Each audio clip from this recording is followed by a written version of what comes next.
মামাম যখন যেটা চায় তখনই কি সঙ্গে সঙ্গে আমরা সেটা কিনে দিই? বা যখন দোকানে যায় তখন কি যেটা চায় কিনতে সেটাই কি কিনে দিই?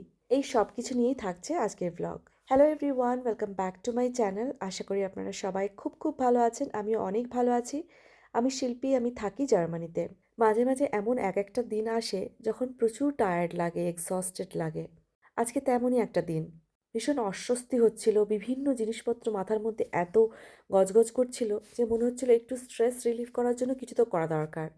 আর বিশেষ কারণে ওর বাবা সেদিন ওয়ার্ক ফ্রম হোমই করছিল। রাতে রুটি খাওয়া হবে তাই আটাটা ভালো করে মেখে ঢাকিয়ে আমরা এখন বেরিয়ে পড়েছি মা মেয়ে মিলে বৃষ্টির মধ্যে। ওর বাবাকে ডেকেছিলাম, তবে ওর বাবা বলল আসবে না। তো ঠিক আছে, আমরা নিজেরাই বেরিয়ে পড়লাম। আসলে মাথার মধ্যে এত কিছু চলে, আর মাথারই বা কী দোষ বলুন? এত জিনিস যদি আমি নিজের ওপর নিয়ে নিই তাহলে তো কী হবে। যাই হোক, মাম্মাম তো এই বৃষ্টির মধ্যে বেরোতে পেরে ভীষণ খুশি হয়েছে। আর সবথেকে ভালো জিনিস কি জানেন তো? যে বাড়ির থেকে একটু বেরোলেই কিন্তু মনটা ভালো হয়ে যায়। এত সুন্দর সুন্দর জিনিসপত্র যে রয়েছে চারিদিকে। আর এই বৃষ্টির মধ্যে দেখুন, একটা বড় ট্যুরিস্ট দল এসেছে। ওরা কিন্তু সব ছাতা মাথায় দিয়ে এই পুরো শহরটাকে ঘুরে ঘুরে দেখছে।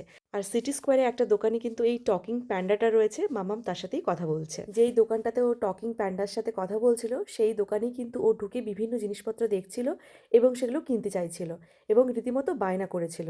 তবে কি জানেন তো? বাচ্চাদেরকে সমস্ত জিনিস সবসময় চাইলেই দিয়ে দিতে নেই। আমি মনে করি কোনো জিনিস সহজে যদি পাওয়া যায় তাহলে তার মর্ম কেউ দেয় না। তাই মাম্মাম কোনো কিছু চাইলেই সঙ্গে সঙ্গে ওকে জিনিসটা দিয়ে দিই না। ওকে ধৈর্য ধরতে শেখাই। হ্যাঁ, ও অনেক বায়না করে, তবে ওকে বুঝিয়ে বলতে হয়। আমার অনেকটা এনার্জি এক্সস্ট হয় তাকে বোঝাতে গিয়ে, কিন্তু তা বলে আমি সঙ্গে সঙ্গে ওকে কিনে দিই না। জার্মানিতে প্রত্যেকটা স্টোরে এত সুন্দর সুন্দর জিনিস রাখা আছে যে শুধু বাচ্চা কেন, আমরা নিজেরাই গেলে মনে হয় যেন সব নিয়ে তো নিই। ও যখনই যায় তখনই এটা ওটা নেওয়ার জন্য বায়না করে থাকে। তবে ও তো বোঝে না, আমরা প্ল্যান করে রেখেছি যে মাসে ওকে একটা করে নতুন খেলনা দেব। সেই মতোই মোটামুটি কেনা হয় সবকিছু। তো যাই হোক, এখন কিন্তু আমরা বাড়ি চলে এসেছি আর এখন একটু বেশ ভালো লাগছে বাইরে একটু ঘুরে আসার পরে। তো এখন কিন্তু মামাম খেয়ে নিল আপেল।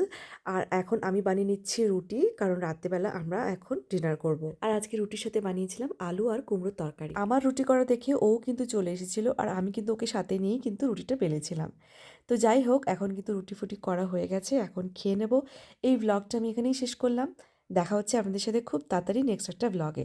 ততক্ষণের জন্য ভীষণ ভালো থাকবেন। টাটা।